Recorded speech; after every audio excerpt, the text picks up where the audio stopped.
As we kickstart the week, let's strive together as one people to build our nation, Jamaica, land we love. I'm Adrian Atkinson, thanking you for sitting in with us on this Sunday for another edition of Jamaica Magazine. We're going to take a break, but we'll be right back.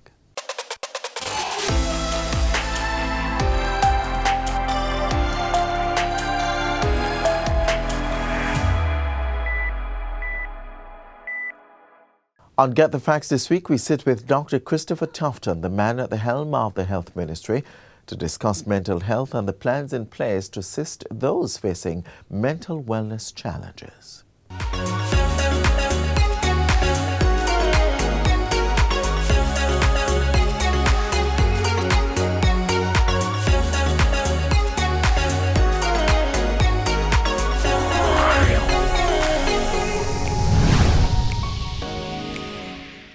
Welcome to Get the Facts. This is the program that provides you with information on government's policies and initiatives. I'm Theodore Henry.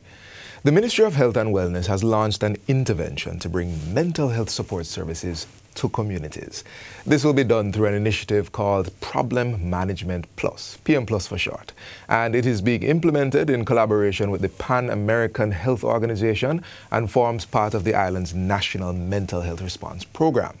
In studio with me is Minister of Health and Wellness, Dr. Christopher Tufton. Welcome to the program, Minister Tufton. Thank you very much. Thanks for having me. All right, so let's jump right into getting some facts.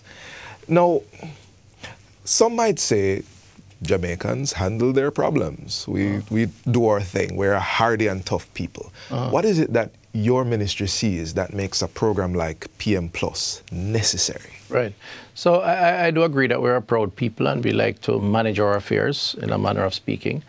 But in 2016, when I became Minister of Health and Wellness, I commissioned a mental illness and homelessness task force to do a report, which showed that 4 of every 10 Jamaicans at some point in their lives have some sort of mental instability, whether it is anxiety, depression, feelings of loneliness, and then of course you can go up to the higher levels, which is institutionalization.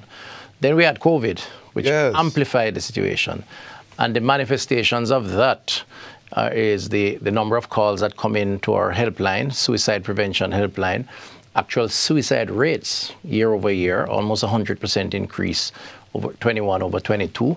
From 30 odd to 60 plus, and 15 up to the end of January, which suggests that we could be seeing a record year again. Just the general numbers of persons who have relationship issues, personal issues, and who call in to get support. So COVID has actually made it worse. And part of the post-COVID analysis has been to identify the problem, sort of post-COVID side effects, if you will, and to find a way to try to help the population to cope with the problem. And mental wellness or mental health issues is a very, very dominant issue, which is what this program helps to address. Right, PM Plus. Now, you listed quite a few of them. Suicide was there. I assume that we could also put the loss of livelihood. You mentioned. Yeah. Those are causes of persons feeling depressed, feeling lonely, having, depressing thoughts, suicidal tendencies, all very real in our society, both at all age cohort, including our school population, and we have a special intervention for them. Right. This program, this PM Plus is for the community-based intervention.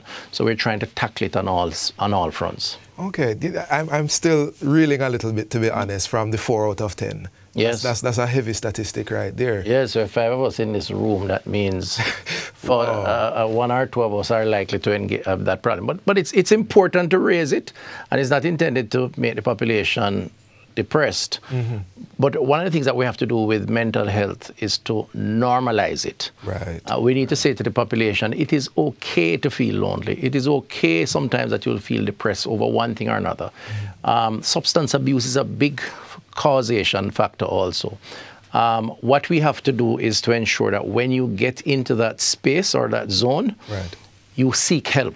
In other words, you don't suffer in silence. And you know where to go. And this is what this community intervention is about, because what it means training community leaders, whether they're in the church, the community centers, just the shopkeeper who is an influencer, and give them the basic rules of helping ordinary people to solve problems and to recognize that they have a problem. Recognize. Well, let's go in a little bit more on that. You've mentioned community several times. So this isn't something where I have an issue and I am reaching out to the ministry per se. No. Tell me a little bit more about the...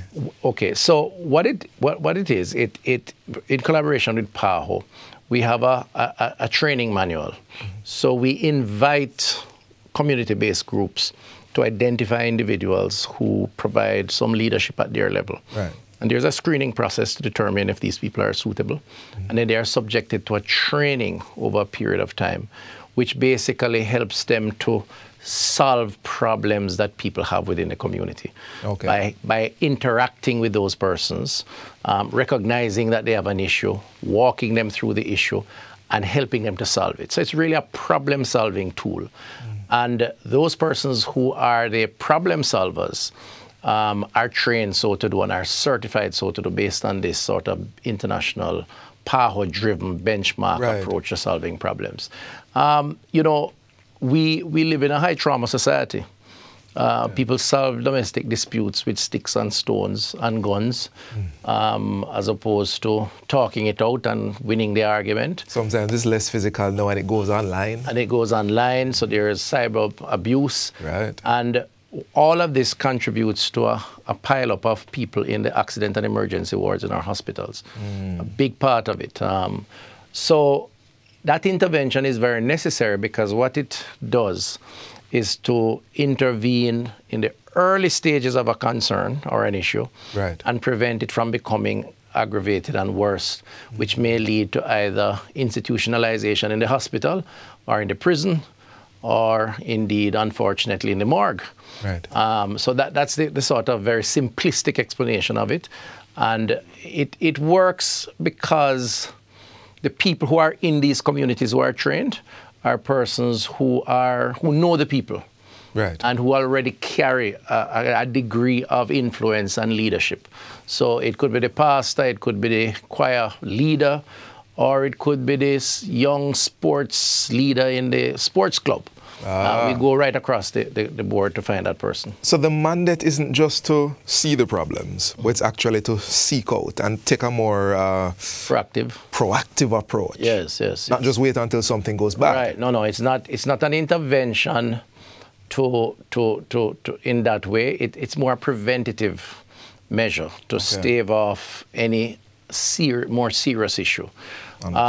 It does also have the capacity, the trainees, to elevate the issue if the issue is out of their scope to deal with.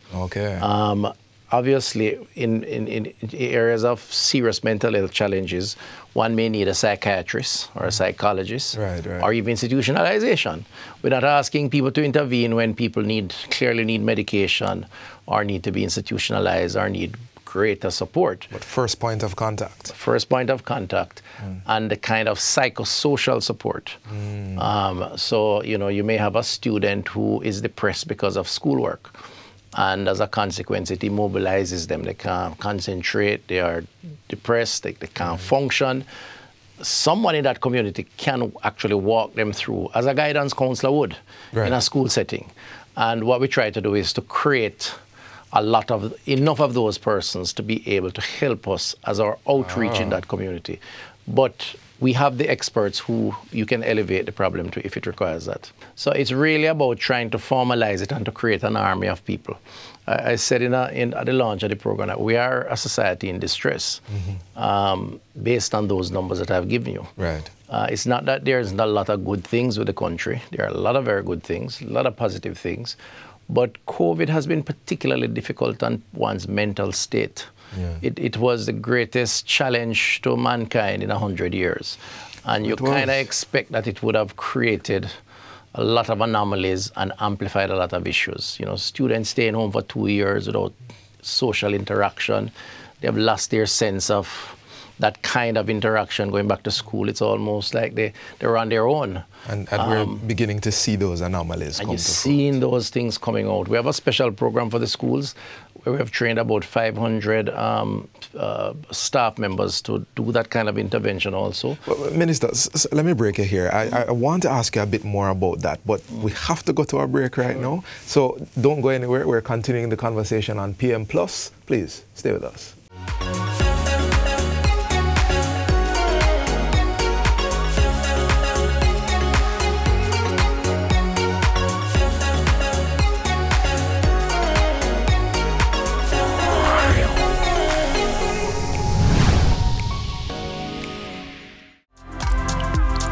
Brethren, the road signs make the traffic environment safe.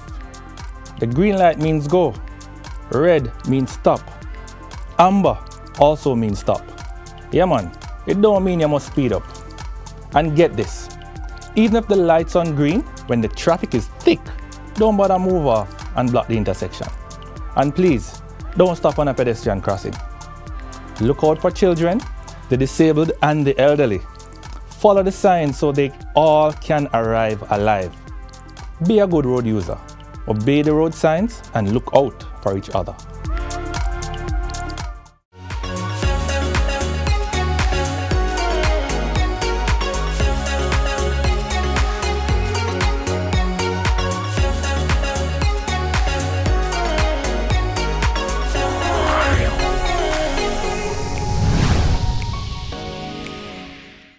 Welcome back to Get the Facts. Our discussion is on the Problem Management Plus initiative by the Ministry of Health and Wellness. The program comes against the background of an increase in suicide and a notable uptick in the demand for the ministry's mental health and suicide prevention helpline.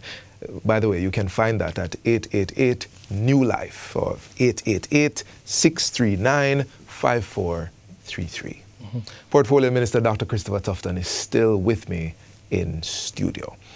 So, Minister Tufton, you were speaking about the schools before our break, and that led me to the question of, we've discussed the structure of the program, but I want us to go a bit more into the people, the kind of people who would be eligible for these interventionists.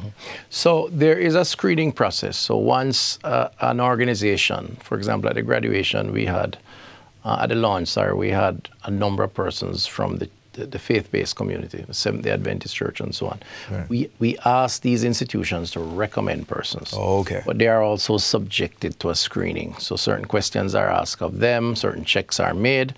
We want persons who qualify and have a track record of helping and a willingness and the right attitude. Right. Once we qualify, then we train.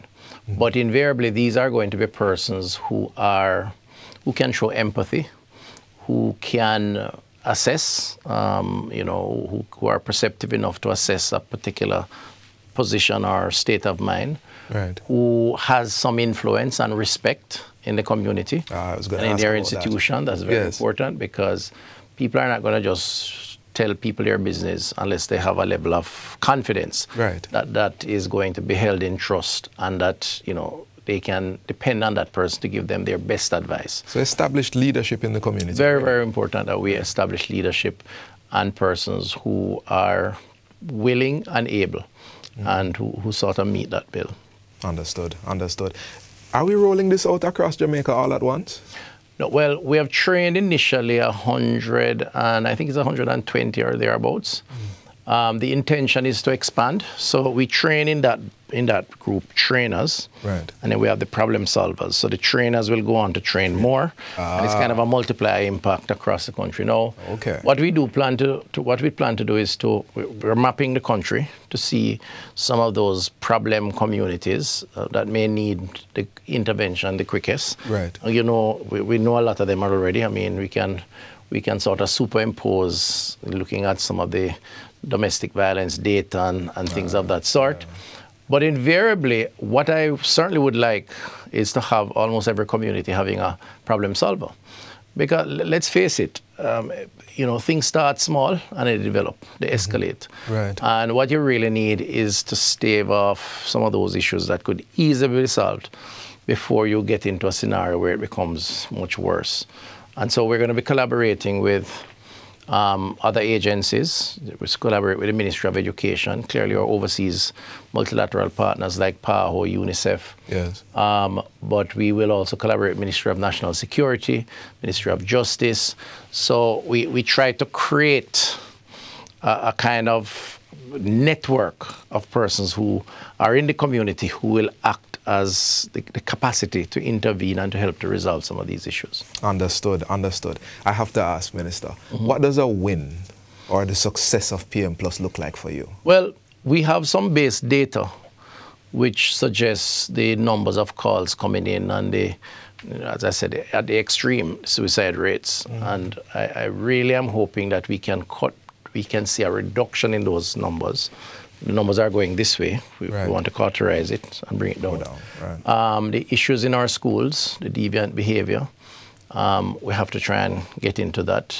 The accident and emergency rooms, and we have historical data as to the trauma cases coming in and the type of cases. So what we will do is look at the interventions that have been made, because we're going to log these interventions. Okay. So we'll know, for example, that there's 120 persons intervened in 500 issues of giving support and problem solving over a 12-month period. Okay. And those 500 problems can be assessed to determine the extent to which they were either solved or resolved. Right. And a qualitative measure then can be derived from that to see how that intervention takes place, how successful that intervention was. So we can use both the data that we're collecting, and we will, as well as some of the macro data around some of the things that are happening now in the society, and assess the effectiveness or the impact of the program. So this is one of those few places and few times we want to see the line go down. Absolutely, absolutely, and that would make a happier society. I can understand that. I can understand that. Minister, we're almost out of time, but I don't want to finish this interview without giving you a moment to speak directly to the audience. Right. Your final word on PM Plus mental health, Jamaica. Well, I want to say to Jamaica, to our viewers, that it is okay to feel lonely at times, to feel depressed, to feel as if you can't make it, to feel down. I'm using all the terminology that probably everybody can relate to. Even to feel as if you can't solve a particular issue that is bothering you. It is okay to recognize it, and it is okay to speak about it and to seek help for it. Because otherwise you internalize it. And the worst thing you can do with a mental health challenge or a problem is to deal with it in silence, either to internalize it or to try to take matters in your own hand when you're uncertain as to the resolution or the outcome. What we're offering is an opportunity for persons to solve those problems by talking to someone. Talk to someone who you know, who you respect, who you think has influence, can give you good advice. And once we do that, I think we create a gentler society. And a society that will support the kind of community spirit that we want for health and wellness and for development.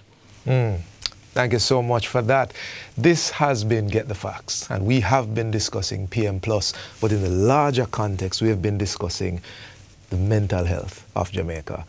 Our guest, Minister of Health and Wellness, Dr. Christopher Tufton, just giving you that last bit there, telling you that it is indeed okay to deal with these problems. Don't internalize. Make use of the resources available to you. Resources like PM Plus, which are coming online, but also the Mental Health and Suicide Prevention Helpline, 888-NEW LIFE, 888-639-5433. Thank you for watching, and until next time, I'm Theodore Henry. Take good care.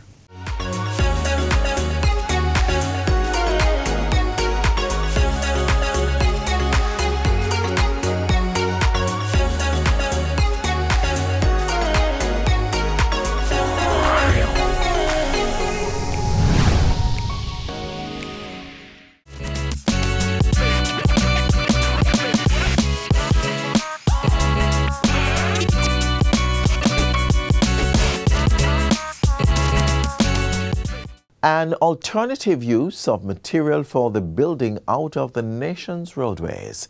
Watch as we explain more.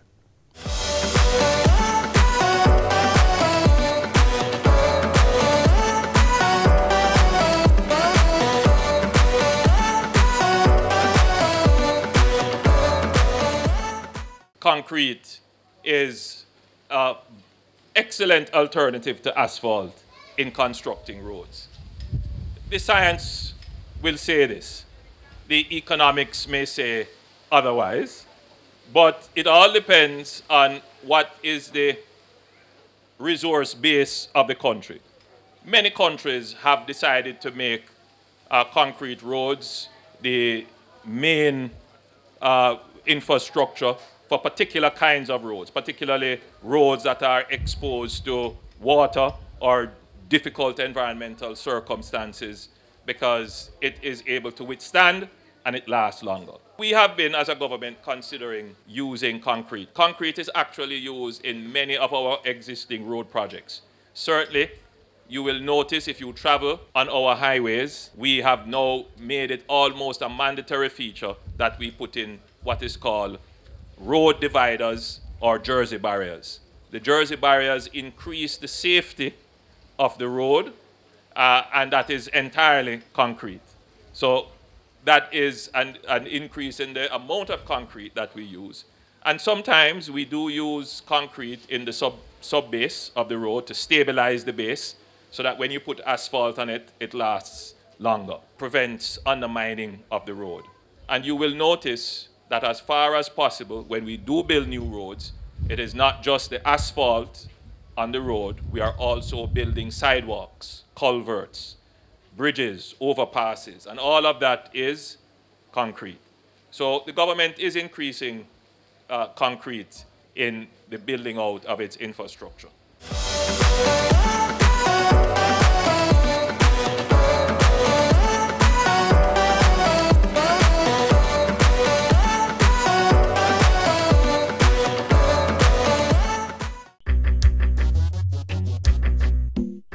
Nutritious food, succulent dishes, superior workmanship, and excellent service. Jamaica is on the go. Let's grow what we eat and eat what we grow. Let's harness the indomitable spirit of our most valued resource, our people. Let's support our local businesses. After all, buying Jamaican means building Jamaica. Construction continues on the South Coast Highway Improvement Project. But do you fully understand the scope of work being undertaken? Watch as we bring you more.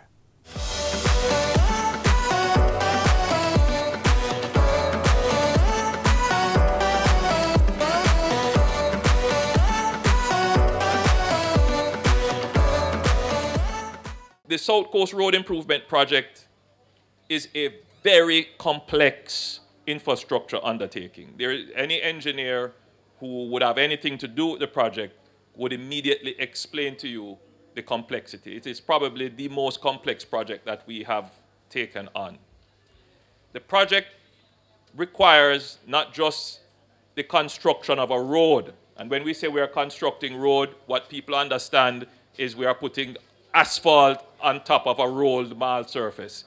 That is furthest from the truth when it comes to dealing with the South Coast Road Improvement Project. First and foremost, the road that we chose to develop is an existing alignment, meaning that is a road that has existed for the last 100 years. When you are going to do that, you have to then contend with all the facilities and housing that would have been developed along that road over that period of time. So it wouldn't have made sense to just repave the road without, for example, widening the road.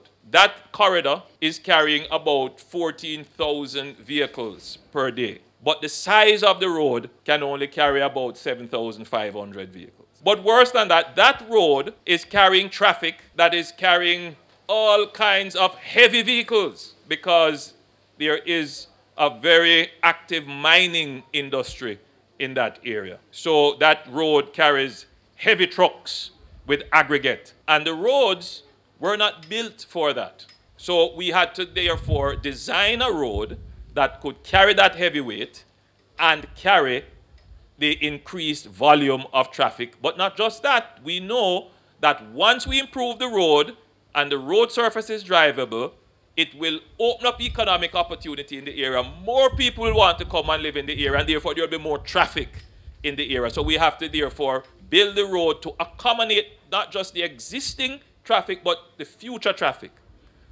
So what that means is that we will have to therefore acquire property that is in the immediate vicinity of the road. So that meant that the government of Jamaica, before we could start anything, and even during the process, the government of Jamaica had to acquire property along the road. It meant that we had to buy land from persons who had houses that are right on the roadside. Some of those houses, we would have had to take them down. We would have had to remove some of the walls and carry them further inward to get more space. Now, you can imagine how complex a task that is to deal with each individual landowner. We have dealt with over 400 property owners. We have bought over 350 lots that we have had to make adjustments with or demolish in order to accommodate the new corridor. Once that is done, and we know that people are going to come into the parish of St. Thomas to want to live and work and raise their families, then they need not just the road, but they need reliable water. The water mains that were on those roads were laid, some of them 60 years ago. Any little shake happen on the road, those pipes break. 60 years ago, a pipe that had a diameter of this, today would have a carrying capacity of this. Because over time, the pipe would calcify and the pipe would rot. So we had to take out all of those pipes. Over 140 odd kilometers of pipes were laid. Right across the terrain. Difficult terrain, rocky terrain. We had to put in sewer mains. And then we also, bearing in mind that today internet is almost a human right, we had to put in fiber optic cables. This is a very complex undertaking.